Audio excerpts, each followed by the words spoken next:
क्या अंतर आया है भैया आरआरबी का पहले जो सीबीटी 1 होता था पिछले साल में और इस साल में कितना लेवल का डिफरेंस आया है। यहाँ पे कितना रिस्पांस मिला, कितने परसेंट स्टूडेंट ने कितने नंबर ऑफ जो अटेम्प्ट्स है वो आपके यहाँ पे अटेम्प्ट किए, राइट। इस पोस्ट के लिए हाईएस्ट जो जनरल कैटेगरी का कट ऑफ है वो कितना है सर। तो आपकी एक्यूरेसी क्या है, किस शिफ्ट में आपने पेपर दिया है और आपके पास में नॉर्मलाइजेशन कैसा रहा है। अब देखिए यहाँ पे आपने करना क्या है, किस तरीके से आपको स्टार्ट करनी है। इलेक्ट्रिकल वाले बच्चों के लिए पिछली बार एक अच्छा क्वेश्चन आ गया बीजेटी से, बेसिक इलेक्ट्रॉनिक्स में जनरली वो नीची चीजें सिखाई जाती।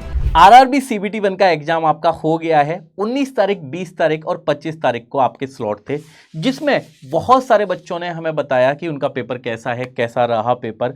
तो कैसे रहे हो 19 तारीख के स्लॉट्स के पेपर, 20 तारीख के स्लॉट के पेपर और 25 तारीख के स्लॉट के पेपर, इसके बारे में तो हम बात करेंगे। इसके साथ में आप लोगों के लिए ये भी बात करेंगे कि क्या अंतर आया है भैया आरआरबी का पहले जो सीबीटी 1 होता था पिछले साल में और इस साल में कितना लेवल का डिफरेंस आया है, क्या सेफ स्कोर रहेगा और क्या रहेगी रणनीति आपकी आरआरबी सीबीटी 2 की। तो ऐसी बहुत सारी बात हम इसमें करने जा रहे हैं सेशन में, तो बने रहिएगा आखिरी में, क्योंकि लास्ट में हम लोग ये भी डिस्कस करेंगे कि सीबीटी 2 की आपको तैयारी कैसे करनी चाहिए और कब करनी है, किस कंडीशन पे आपको करनी चाहिए। तो क्या कहते हैं सर। बिल्कुल, तो देखिए दोस्तों, यहाँ पे जैसे कि सर ने आपको बताया, तो इस वीडियो में बेसिकली हम लोग यही डिस्कस करेंगे कि आपका जो सेफ अटेम्प्ट है, सेफ अटेम्प्ट आपका कितना रहा है। बेस्ड ऑन यहाँ पे हम आपको बताएं कि टेलीग्राम और जो आपका यूट्यूब है यहाँ पे कितना रिस्पॉन्स मिला, कितने परसेंट स्टूडेंट ने कितने नंबर ऑफ जो अटेम्प्ट्स है वो आपके यहाँ पे अटेम्प्ट किए, राइट। अब हालांकि एक्यूरेसी वगैरह इन सब के ऊपर भी आपकी ये अटेम्प्ट, नंबर ऑफ अटेम्प्ट आपके डिपेंड करते हैं ना। अगर कोई आपसे ये कह दे कि मैं काफी देख रहा था सर, मैंने 90+ अटेम्प्ट किए, तो इन सब बातों पे ध्यान नहीं देना। एनीवे सर, वीडियो स्टार्ट कर लेते हैं ना। तो हम देखो सबसे पहले अगर बात करें, वैसे हालांकि आप लोग सभी जानते हो ना, तो सीबीटी 1 तो सर पेपर हो गया है, बिल्कुल हो गया है। तो यहाँ पे जो सेकंड स्टेज है इसके लिए अपन जाएंगे क्वालिफाई हो गया, then document verification and medical examination. तो सीबीटी 1 का ये यहाँ पे आपके पास में क्या रहा होगा, स्कोप रहा होगा ना, mathematics, general science, general awareness और जनरल साइंस, राइट। अब देखो अगर हम बात करें यहाँ पे इस साल के लिए, तो इससे पहले मैं चाहूंगा कि आप यहाँ पे जो 2024 वाला सर कट ऑफ है इसको अपन देख लें एक बार, है ना। बिल्कुल सर। तो जैसे कि यहाँ पे आरआरबी अहमदाबाद का अगर आप देखें तो जनरल का कट ऑफ आप देखेंगे यहाँ पे, मतलब कैट के नंबर्स के हिसाब से दे रखा है यहाँ पे, तो 73, 69, 75 है ना। तो अगर आप हाईएस्ट देखेंगे यहाँ पे तो किसके लिए गया हमारे पास जो 75.77 है, यानी कि हमारा जो कैट नंबर है आपका 32। इस पोस्ट के लिए हाईएस्ट जो जनरल कैटेगरी का कट ऑफ है वो कितना है सर, 75 तो इस पे अपन देख लेते हैं।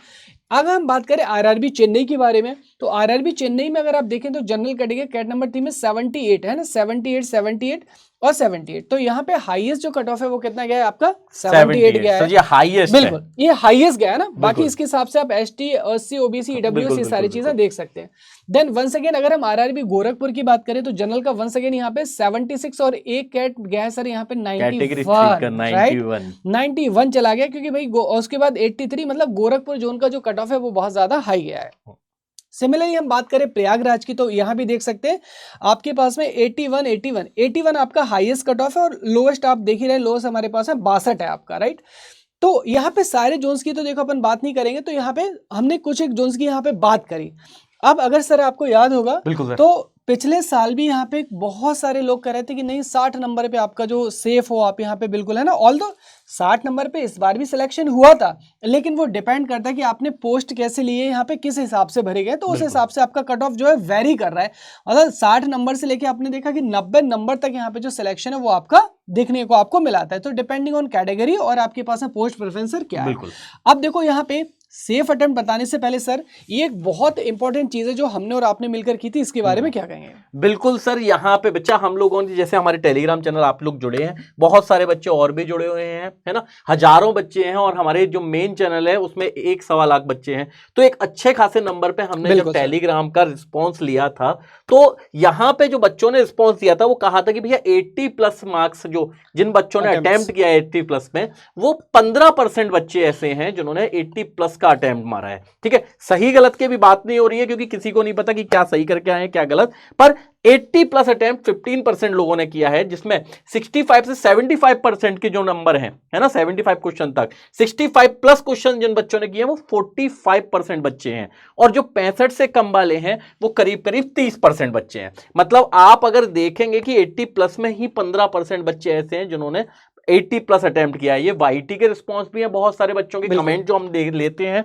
जब भी हम कोई सेशन बनाते हैं, और इसके साथ में टेलीग्राम के भी हैं। तो ये तो वो रियलिटी है जो बच्चों ने की है, ये नंबर नहीं है उनके अभी, क्योंकि अभी आपकी रिस्पॉन्स शीट आई नहीं है ना, तो बच्चों का भी पता ही नहीं है क्लैरिटी क्या है कि कितने नंबर है। हाँ, क्वेश्चन का अगर मैं लेवल की बात करूं तो इस बार का अगर लास्ट ईयर से सीबीटी 1 को देखा जाए सर, तो इस बार सीबीटी 1 में अगर देखा जाए तो सारे पेपर करीब करीब लेंदी रहे हैं, है ना, यानी पहले की तरह नहीं था कि विद इन अ सेकंड सारे क्वेश्चन बन जाएंगे। मैथ इस बार सब पे ही लेंदी दिया है, जिसमें शिफ्ट 2 जो डे 2 था 20 फेब का, है ना, उसका जो मैथ था उसका मैथ अच्छा खासा लेंदी था।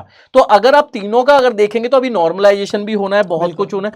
तो उसके पहले हम ये बात करें तो इस बार के पेपर कंपैरेटिवली टफ कहूंगा मैं पिछले साल के कंपैरिजन में, क्योंकि रियलिटी ये है कि इस बार लेंदी कर दिए गए हैं पेपर, तो टफ रहेगा, और टफ का बेनिफिट सर कुछ ना कुछ तो मिलेगा। तो देखिए, आपको बहुत ज्यादा घबराने की जरूरत नहीं है अगर आपके कम भी अटेम्प्ट है, लेकिन अगर एक्यूरेसी अच्छी है तो पिछले बार जैसे आपने देखा होगा कि हम लोगों ने पॉडकास्ट किए थे ना, तो कुछ बच्चे ऐसे थे जिन्होंने कम अटेम्प्ट किए थे लेकिन उनकी एक्यूरेसी 90% से ऊपर थी, तो नॉर्मलाइजेशन में उसके 8 से लेकर 10-10 नंबर तक सर इंक्रीज हुए थे।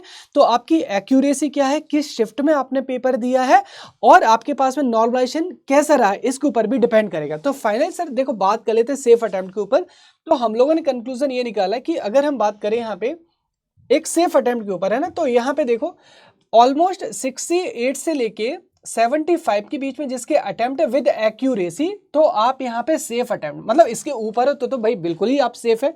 लेकिन यहाँ पे इस रेंज में भी कोई अगर स्टूडेंट है तो आपको इतना घबराने की जरूरत नहीं, अगर आपकी एक्यूरेसी देखो अच्छा है ना, क्योंकि नॉर्मलाइजेशन में भी अभी नंबर में बहुत चेंजेस आएंगे। ऐसा नहीं कि अगर आप मान लीजिए जैसे 90 क्वेश्चन करके आए हो, 90 में से आपके 30 गलत निकल गए, तो सब 90 करने का फिर कोई मतलब नहीं है ना।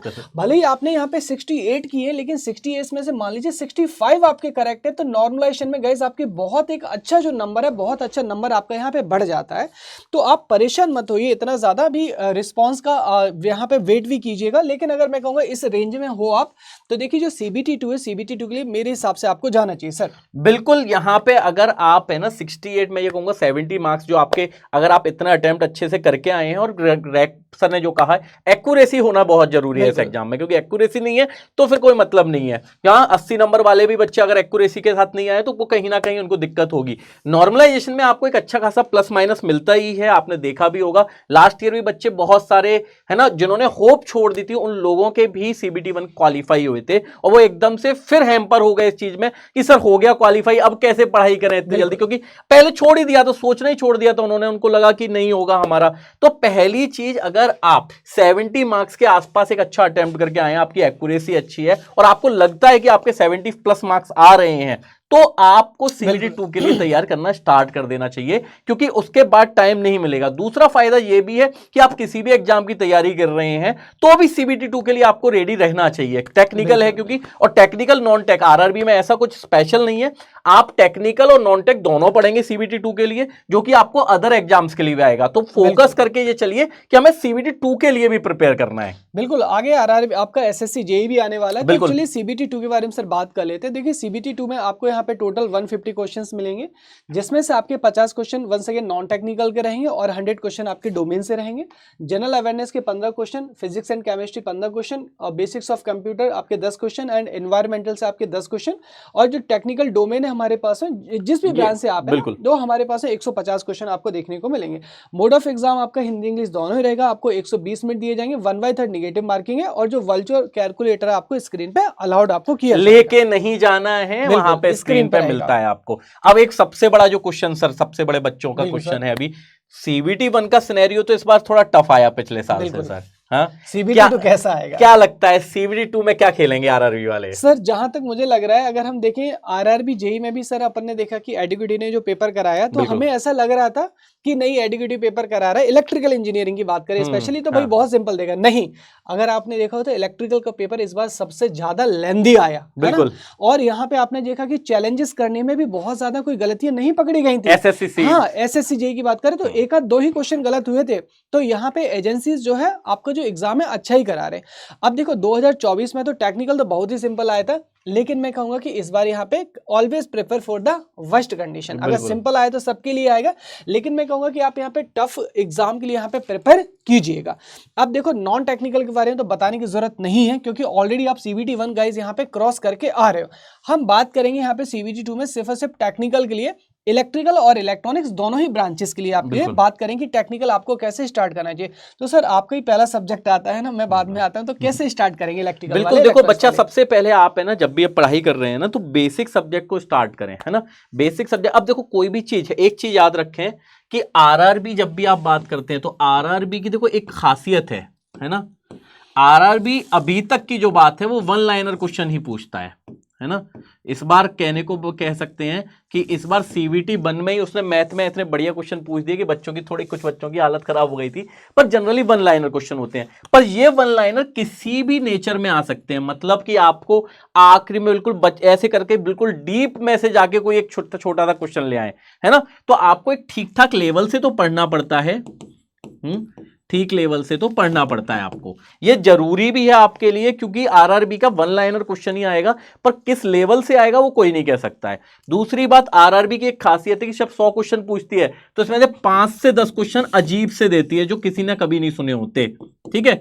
तो ये तो पिछले साल तक का रिकॉर्ड है, इस साल का रिकॉर्ड कह नहीं सकते हैं। इस बार कुछ सुंदर दे दे, कुछ सुंदर एग्जाम दे दे, तो ये चीज रहती है। अब RRB के लिए जब आपको तैयारी करनी है ना, तो लेवल इस बार अच्छा आने की उम्मीद है, लेंदी आने की उम्मीद भी है, तो कैलकुलेटिव भी आ सकता है पेपर, ठीक है। इसके लिए सबसे पहले आप बेसिक इलेक्ट्रिकल जो होता है BE, है ना, इसको बहुत अच्छे से तैयार करना पड़ेगा आपको, क्योंकि इसका फायदा ये होता है कि आपको रिमेनिंग सब्जेक्ट में बहुत बेनिफिट मिलता है। जनरली मैं कहता हूं कि जिसको BE आता है ना, उसके किसी भी एग्जाम में 10-15 नंबर ऐड कराएगा ये सब्जेक्ट, है ना। 10-15% कम से कम ऐड कराएगा।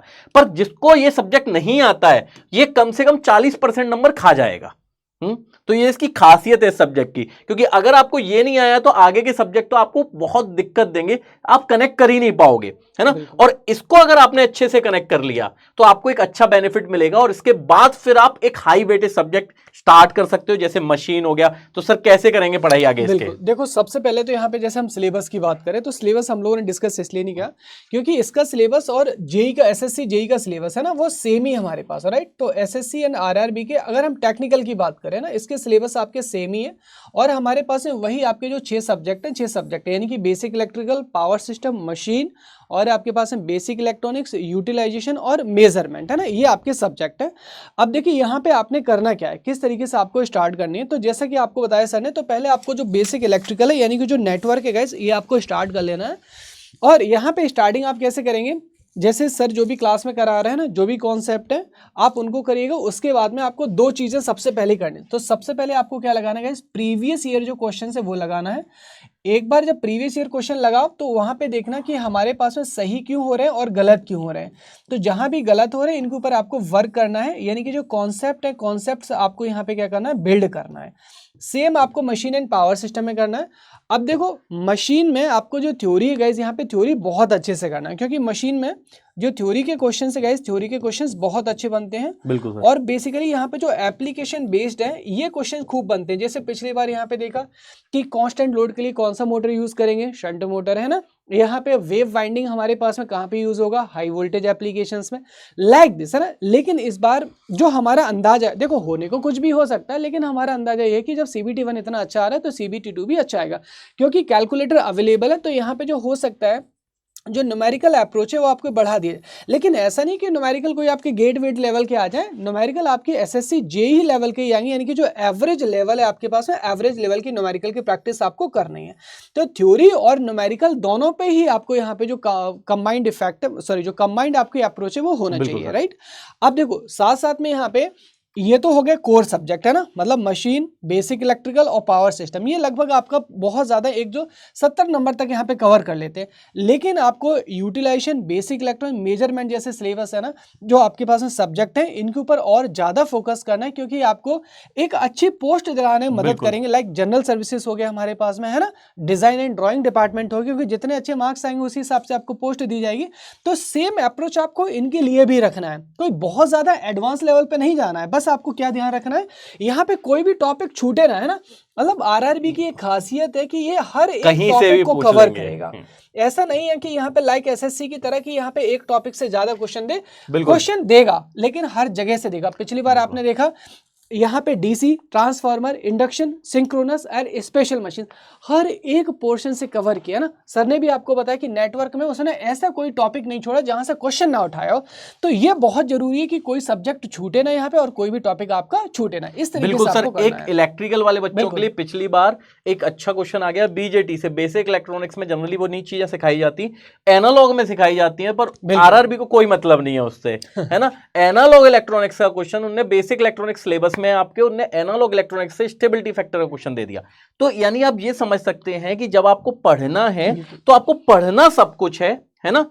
ये नहीं करना है कि भैया ये नहीं है सिलेबस में या वो नहीं लिखा, आना सब कुछ चाहिए, बस कुछ ज्यादा अच्छा और कुछ कम अच्छा। ये नहीं होना चाहिए कि नहीं आता, ठीक है, क्योंकि वो बहुत दिक्कत देगा आपको आरआरबी के किसी भी एग्जाम में। बिल्कुल। तो देखिए गाइस, यहाँ पे ये टेलीग्राम चैनल है ऑफिशियली, यहाँ पे सिलेक्टेड स्टूडेंट भी कनेक्टेड है ना। तो आप यहाँ से इनसे बात भी कर सकते हैं जो अभी रिसेंटली कनेक्टेड है ना। हम लोग जनरली आपने देखा होगा लॉरेंस सर में टेलीग्राम पे कमेंट सेशन लेते रहते हैं जहाँ पे सिलेक्टेड स्टूडेंट के साथ में आपकी बात करवाते हैं, और क्योंकि आपको अपने कलीग्स की भाषा थोड़ा अच्छे से समझ में आता है तो इसके लिए आप यहाँ पे टेलीग्राम चैनल्स को ज्वाइन करके रखिएगा। आपको कुछ नहीं करना है, टेलीग्राम पे जाना है, Abhinay sir PW, Lawrence sir PW अगर आप डालेंगे तो वहां पे सीधे आप हमारे टेलीग्राम पे आ जाएंगे। हजारों बच्चे हैं, बहुत सारे सिलेक्टेड बच्चे हैं, आप कोई डाउट भी पूछते हैं तो आपको बताया जाता है। इसके अलावा भी अगर आपका कोई भी चीज है तो आप डायरेक्टली हमसे टेलीग्राम पे जाके डिस्कस भी कर सकते हैं। और इसके अलावा आपके लिए यूट्यूब का ये सेक्शन, कमेंट सेक्शन भी ओपन है, तो अगर आपको कोई भी डाउट है तो आप वहां पे लिख दीजिए, हमारी पूरी की पूरी टीम वहां पे उसको मॉनिटर करती है और आपको एक बेस्ट रिस्पॉन्स देने की कोशिश करती है।